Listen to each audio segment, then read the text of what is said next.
Sahabat Kompas.com, varian baru virus corona B11529 atau Omicron menjadi kekhawatiran bagi para peneliti dan masyarakat dunia. Diketahui, kasusnya telah banyak dikonfirmasi di sejumlah negara di dunia. Bahkan, langkah-langkah pengetatan juga segera diambil untuk mencegah penyebaran varian tersebut. WHO sendiri telah mengklasifikasikan varian yang pertama kali ditemukan di Afrika Selatan ini sebagai varian of concern. Lalu, apa alasan para peneliti mengkhawatirkan varian Omicron?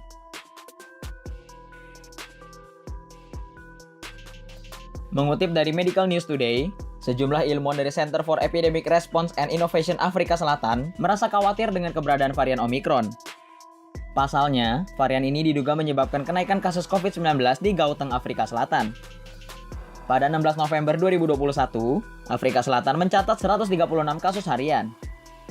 Namun pada 15 November 2021, jumlah kasus meningkat menjadi lebih dari 1.200. Lonjakan kasus itu terjadi bertepatan saat deteksi pertama Omicron oleh para ilmuwan.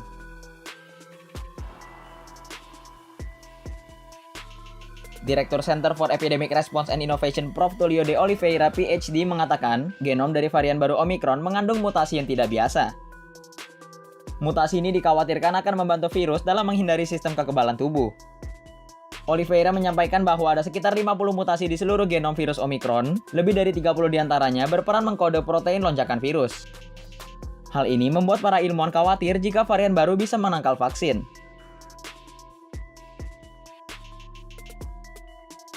Varian Omicron juga dikhawatirkan peneliti memiliki mutasi yang membuatnya semakin mudah masuk ke dalam sel inang, sehingga meningkatkan risiko penularan. Lalu, Omicron juga memiliki mutasi yang membuat ia memiliki kekebalan bawaan terhadap patogen yang ditemuinya.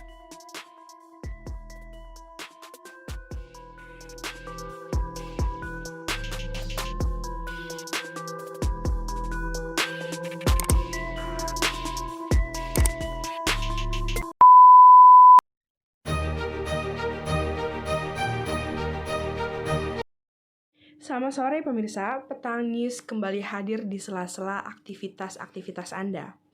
Bersama saya, Larasati Putri, yang akan memberikan berita teraktual dan terbaru untuk pemirsa semua. Pemirsa, pandemi virus corona atau yang biasa kita sebut sebagai COVID-19 belum usai di dunia maupun di Indonesia. Bahkan ada tendensi untuk mengamuk lagi. Seperti yang dikatakan oleh Kementerian Kesehatan melaporkan kasus positif harian COVID-19 pada 7 Februari 2022 adalah 26.121 orang. Kasus tersebut turun dibandingkan hari-hari sebelumnya yang sebanyak 36.057 orang. Dan dalam seminggu terakhir ini, rata-rata pasien yang sembuh bertambah sebanyak 7.307 orang setiap harinya. Hal tersebut melonjak 214,96% dari pekan sebelumnya. Meskipun secara presentase lajunya lebih cepat dari penambahan kasus baru, tetapi secara nominal masih jauh lebih rendah. Ini membuat angka kasus aktif terus bertambah.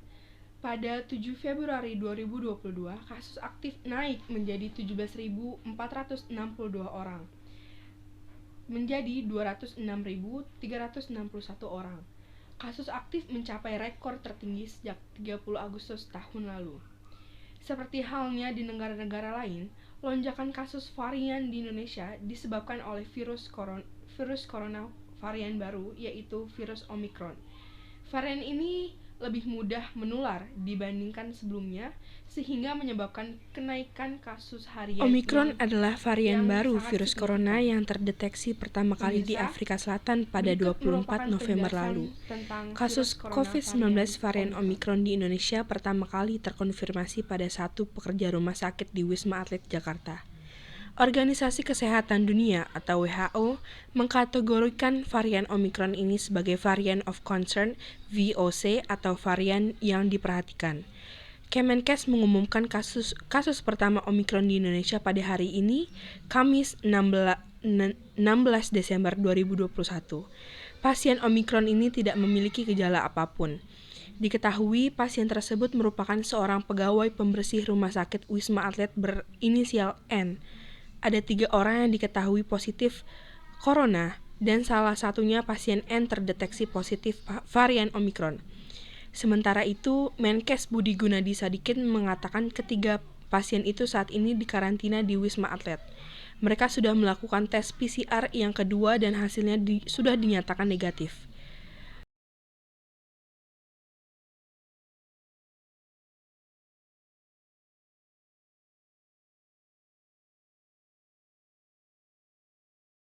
Ya pemirsa, tadi kita sudah menjelaskan tentang virus corona jenis Omikron terbaru ya di Indonesia.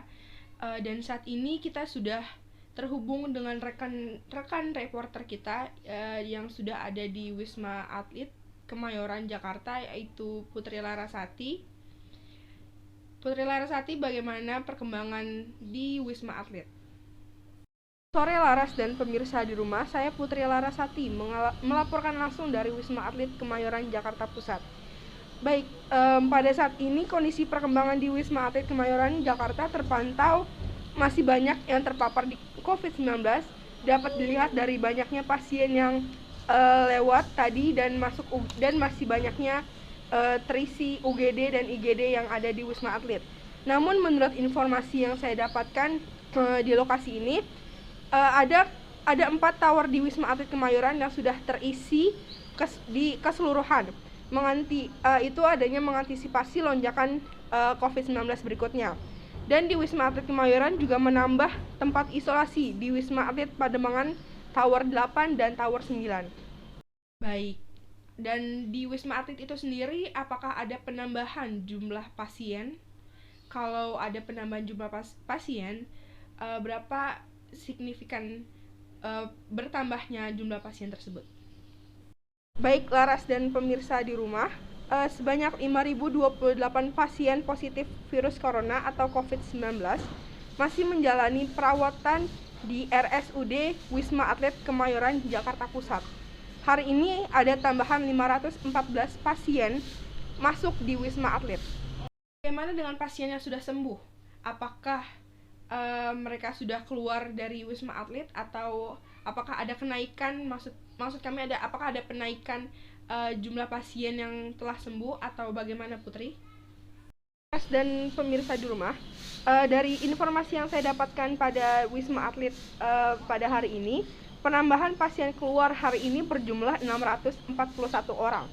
Sebanyak 638 diantaranya sudah sembuh dan 1 orang melanjutkan isolasi mandiri di rumah masing-masing dan 2 orang dirujuk ke rumah sakit terdekat.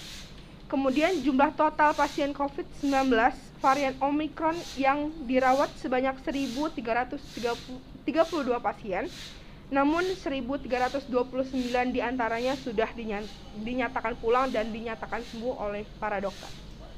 Yang dapat saya sampaikan dari Wisma Atlet Kemayoran, kembali lagi ke studio dengan Laras. Terima kasih banyak Putri atas informasinya, selalu jaga kesehatan dan 5M dan selamat bertugas kembali. Itu tadi informasi terkini dan teraktual yang terakhir pada sore hari ini. Tidak terasa sudah 30 menit saya di sini menemani Anda semua.